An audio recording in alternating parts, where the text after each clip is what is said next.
Assalamualaikum warahmatullahi wabarakatuh. Kami dari kelompok 1 mata kuliah pengembangan diri yang beranggotakan Anissa Amelia Falha, Elinggi Oktaviani, dan Isna Rizky Dayati akan mempresentasikan materi mengenai karakter strength. Sebelum membahas lebih lanjut, kita harus mengetahui dulu apa itu karakter strength. Dalam Analysis Indonesia Dictionary, karakter strength diartikan sebagai individu yang memiliki karakter, watak atau sifat yang dijadikan sebagai kekuatan diri. Sedangkan menurut Park, Peterson, dan Seligman, karakter strength merupakan karakter yang mengarahkan individu pada pencapaian atau trait positif yang terefleksikan dalam pikiran, perasaan, dan tingkah laku. Selanjutnya, klasifikasi karakter strength menurut Peterson dan Seligman terbagi menjadi 24 karakter yang berbeda di bawah 6 kebijakan. Kebijakan yang pertama yaitu wisdom and knowledge atau kearifan dan pengetahuan.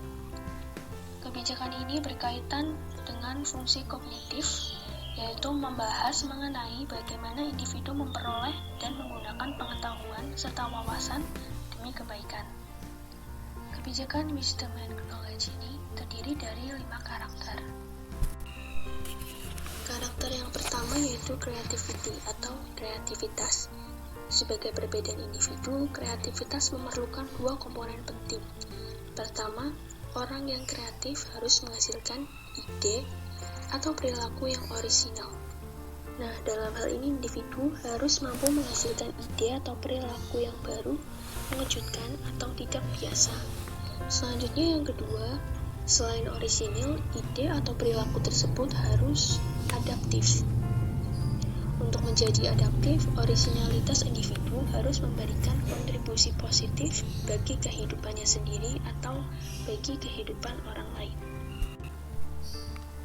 Selanjutnya, karakter yang kedua adalah curiosity atau keingintahuan. Dalam hal ini, keingintahuan berkaitan dengan rasa ingin tahu seseorang yang mengarah pada munculnya keterbukaan pada hal-hal baru, pengalaman-pengalaman yang bervariasi, dan juga menantang. Nah, individu yang memiliki karakter ini akan secara aktif mencari informasi dan merasa puas bila berhasil memperoleh jawaban atas berbagai pertanyaan. Selain itu, individu juga dapat mempelajari sesuatu yang baru dan juga mendapatkan pengalaman baru. Kemudian karakter yang ketiga adalah open-mindedness atau berwawasan terbuka. Nah, individu dengan kekuatan karakter ini akan berpikir secara menyeluruh dan memandang suatu hal dari berbagai sisi atau mempertimbangkan berbagai bukti yang ada. Individu yang memiliki karakter ini akan secara aktif mengumpulkan informasi untuk melakukan penilaian secara objektif sehingga tidak terjadi bias dan mampu meyakini sesuatu setelah mendapat informasi yang objektif. Karakter yang keempat adalah love of learning atau kecintaan belajar. Individu yang memiliki kekuatan karakter ini akan selalu ingin mempelajari hal-hal baru untuk mengembangkan keterampilan atau memperkaya pengetahuan yang telah dimilikinya. Nah, ketika orang menyukai belajar sebagai kekuatan, mereka biasanya mengalami perasaan positif dalam proses mempelajari sesuatu serta merasakan kepuasan setelah mendapatkannya. Karakter yang terakhir adalah perspektif. Individu yang memiliki perspektif yang positif memungkinkan memandang dunia secara holistik atau menyeluruh, sehingga ia dapat memahami dirinya dan orang lain. Kemudian ia juga mampu menyadari keterbatasan atau kelemahan serta kekuatan dirinya. Nah, perspektif positif ini digunakan untuk mencapai kesejahteraan individu dan orang lain, di mana dalam mengambil keputusan, individu akan mempertimbangkan baik perasaannya maupun rasionalitasnya. Selanjutnya, kebijakan yang kedua adalah courage atau keteguhan hati. Nah, keteguhan hati di sini melibatkan dorongan yang kuat untuk mencapai suatu tujuan, yang berarti individu bersedia untuk menyelesaikan sesuatu meskipun terdapat rintangan baik eksternal maupun internal. Namun namun individu tetap termotivasi berjuang untuk mencapai tujuan. Dalam courage ini terdiri dari 4 karakter. Karakter yang pertama adalah bravery atau keberanian. Nah, individu yang memiliki karakter ini tidak akan mundur meskipun ia menerima ancaman, tantangan, kesulitan, ataupun rasa sakit dalam mencapai tujuannya. Nah, selain itu, ia juga mampu bertahan dari tekanan kelompok untuk menerima pandangan moral tertentu yang tidak sesuai dengan pandangannya sendiri. Kemudian karakter yang kedua adalah persistence atau kegigihan. Individu dengan kekuatan karakter ini akan selalu menyelesaikan segala sesuatu yang telah dimulainya, meskipun menghadapi berbagai tantangan. Nah, jadi ia akan mengambil tantangan untuk mengerjakan proyek atau tugas yang sulit dan menyelesaikannya sesuai dengan yang telah direncanakannya. Karakter yang ketiga adalah integrity atau kejujuran. Kekuatan karakter ini mengacu pada kejujuran dan kemampuan untuk menampilkan diri apa adanya tanpa kepura-puraan. Jadi, orang yang memiliki karakter jujur akan menerima dan bertanggung jawab atas perasaan dan perilakunya. Selanjutnya, untuk karakter yang terakhir adalah vitality atau vitalitas. Vitalitas ini mengacu pada perasaan hidup yang penuh semangat dan menampilkan antusiasme untuk setiap kegiatan. Individu yang memiliki kekuatan karakter ini digambarkan sebagai orang yang kuat dan energik, ceria, segar, dan memiliki apresiasi tinggi untuk kehidupan. Nah, individu yang memiliki vitalitas cenderung lebih mudah menghadapi ketegangan psikologis, konflik, dan stresor. Yang selanjutnya yaitu ada humanity atau kemanusiaan. Humanity ini sendiri merupakan kemampuan interpersonal yang di dalamnya itu berisikan kemampuan untuk tampil menjadi orang yang ramah di depan orang lain. Kemudian dalam humanity ini terdiri dari 3 karakter. Yang pertama yaitu ada love atau cinta. Individu yang dengan kekuatan karakter ini memandang pentingnya hubungan yang dekat dan intim dengan orang lain, di mana cinta ini melibatkan hubungan dengan orang lain, saling berbagi dan memperhatikan, serta mencoba untuk dekat dengan orang lain. Kemudian yang kedua adalah kindness atau kebaikan. Di sini kekuatan karakter ini mengacu pada keinginan yang kuat untuk bersikap baik dan memberikan bantuan kepada orang lain secara sukarela. Nah, keadaan ini diharapkan untuk memunculkan perilaku membantu yang tidak didasarkan pada jaminan timbal balik, perolehan reputasi, atau manfaat lain bagi diri sendiri, meskipun manfaat tersebut mungkin muncul dan tidak perlu ditolak. Jadi di sini tidak ada harapan untuk mendapatkan timbal balik. Yang ketiga yaitu social intelligence atau kecerdasan sosial. Kecerdasan sosial ini merupakan pengetahuan yang berkaitan dengan diri sendiri dan orang lain. Dalam hal ini, individu mampu menyadari motivasi dan perasaan dari orang lain, serta memberi respon yang baik dan tepat pada orang lain. Selain itu, dalam social intelligence ini juga memiliki kesadaran akan perasaannya sendiri, mampu mengolah informasi yang bersifat emosional dengan baik, dan mampu menggunakannya untuk menuntun perilaku. Selanjutnya, ada kekuatan karakter justice atau keadilan. Justice ini berkaitan dengan interaksi antara beberapa individu yang ada dalam kelompok itu sendiri. Terdapat beberapa kriteria agar dikatakan individu itu memiliki karakter justice. Karakteristik yang pertama dari justice ini yaitu ada citizenship atau tanggung jawab sosial. Kekuatan karakter ini tuh mengacu pada kemampuan individu untuk bekerja keras sebagai anggota suatu kelompok, setia pada kelompok, dan melaksanakan kewajiban sebagai anggota kelompok.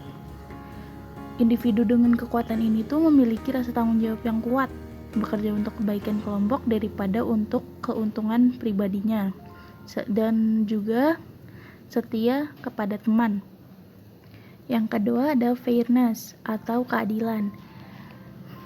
Individu dengan kekuatan karakter ini akan memperlakukan orang lain itu secara sama atau tidak membeda-bedakan, di mana dia akan memberi setiap orang kesempatan yang sama untuk berusaha dan menerapkan sanksi yang sama pula sesuai dengan kesalahan masing-masing.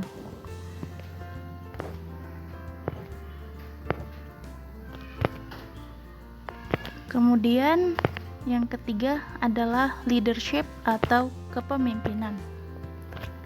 Individu dengan kekuatan ini itu cenderung dapat mengorganisasikan aktivitas dalam kelompok dan memastikan bahwa segala sesuatu yang berjalan dengan lancar. Selain itu, dia juga dapat menjadi sumber inspirasi bagi anggota dalam kelompoknya, yang pada akhirnya itu dapat mendorong semua anggota kelompok untuk melakukan apapun yang seharusnya mereka lakukan dan menciptakan hubungan interpersonal serta moral yang baik. Amelia, di sini saya akan menjelaskan temperance atau kesederhanaan. Nah, di kekuatan karakter ini adalah salah satu karakter yang tenang.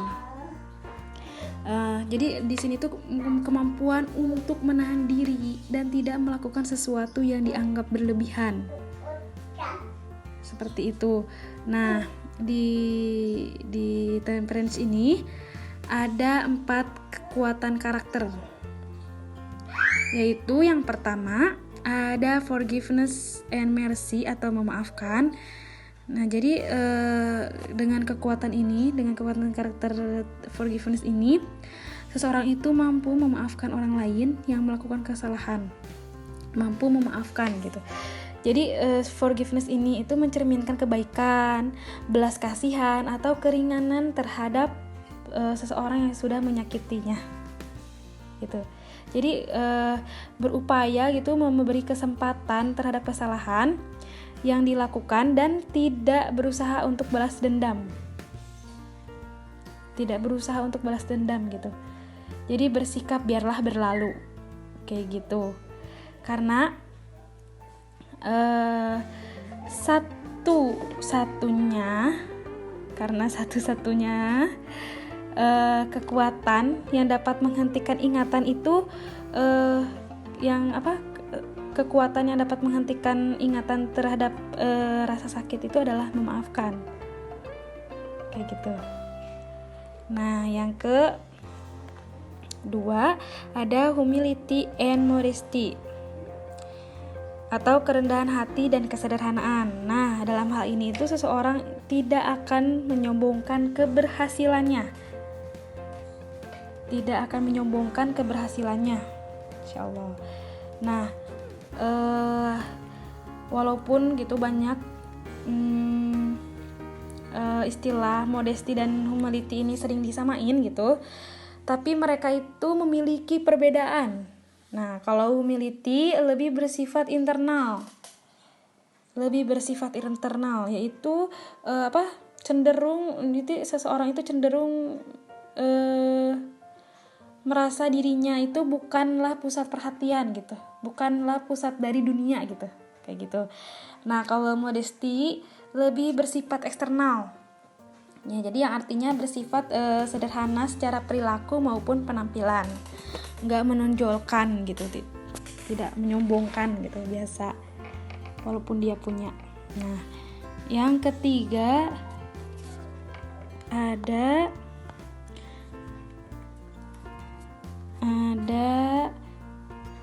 prudence atau kebijaksanaan atau juga hati-hati gitu. Jadi dalam kekuatan karakter ini itu seseorang itu akan bertindak hati-hati gitu dalam memilih, terus tidak mengatakan atau melakukan sesuatu yang tidak bertanggung jawab, terus tidak mementingkan kesenangan sesaat. Nah, kalau di kekuatan karakter ini, jadi seseorang itu akan berpikir gitu dan memiliki perhatian penuh gitu pada masa depan, serta menetapkan tujuan jangka panjang dan membuat perencanaan yang matang. Kalau itu. Yang terakhir, yang keempat, ada self-regulation atau kontrol diri. Nah, dengan kekuatan karakter ini, seseorang itu mampu menahan diri, emosi, nafsu, serta dorongan-dorongan lain dalam dirinya. Jadi, seseorang itu bakal mampu meregulasi emosinya dan mengobati sendiri perasaan-perasaan negatifnya. Jadi, seseorang itu dapat mengatur apa yang dirasakan dan dilakukannya agar sesuai dengan situasi. Nah, kekuatan yang terakhir ada transcendence atau transendensi. Nah, transendensi ini berkaitan dengan hubungan antara individu dan alam semesta. Jadi, kekuatan emosi yang menjangkau keluar diri untuk menghubungkan individu dengan sesuatu yang lebih besar, serta bagaimana gitu individu memberi makna pada kehidupannya. Nah, kekuatan ini ada 5 kekuatan karakter, yaitu yang pertama ada apresiasi terhadap keindahan dan kesempurnaan. Jadi kekuatan karakter ini tuh membuat individu mampu gitu menyadari dan memberikan apresiasi atas keindahan dan kesempurnaannya. Kayak gitu. Jadi kagum gitu. Jadi sering merasa kagum. Misalnya aku nih kagum sama Prilly gitu ya, dengan dengan pencapaian dia gitu, karya-karya dia nih aku kagum gitu. Nah, dengan cara mengapresiasinya tuh aku dengan beli karyanya dia gitu, kayak gitu ya. Contoh itu misal. Nah, yang kedua ada gratitude atau bersyukur. Nah, dengan kekuatan ini, seseorang itu akan dapat menyadari dan bersyukur atas segala hal yang telah terjadi dalam hidupnya. Kayak gitu. Jadi selalu bersyukur gitu atas apa yang udah terjadi dalam hidupnya. Terus selalu menyempatkan waktu untuk mengucapkan rasa syukur. Jadi kekuatan ini itu rasa terima kasih gitu dan apresiasi terhadap kehidupan itu sendiri. Nah, dengan kekuatan ini seseorang itu dapat menyadari dan bersyukur atas segala hal yang terjadi dalam hidupnya. Terus kita selalu menyempatkan waktu dengan kekuatan itu gitu. Dengan kekuatan gratitude ini, seseorang itu akan selalu menyempatkan waktu untuk mengucapkan rasa syukur dan terima kasih. Kayak gitu. Nah, yang ketiga ada hope atau harapan. Nah, seseorang di sini itu berpikir mengenai masa depan, mengharapkan hasil yang terbaik di masa yang akan datang, dan merasa percaya diri terhadap hasil dan tujuannya. Jadi yakin atas apa yang dikerjakan akan memberikan hasil yang terbaik. Terus memiliki gambaran yang jelas mengenai apa yang akan dilakukan, dan ketika mengalami kegagalan akan berfokus pada kesempatan lain untuk memperoleh hasil yang lebih baik. Kayak gitu kalau yang hope. Nah, yang keempat ada humor. Jadi humor itu dapat diartikan sebagai pikiran yang menyenangkan, pandangan yang membahagiakan, terus yang memungkinkan individu untuk melihat sisi positif dari suatu hal. Gitu. Jadi kalau humor ini dengan kekuatan karakter ini, seseorang itu dapat membawa keceriaan, kebahagiaan gitu, dan dapat memberikan kesenyum pada orang-orang di sekitarnya gitu, senyum, ketawa kayak gitu, humor. Nah, yang terakhir ada spirituality atau spiritualitas. Menurut Peterson ini, seseorang itu memiliki kepercayaan tentang adanya sesuatu yang lebih besar dari alam semesta ini.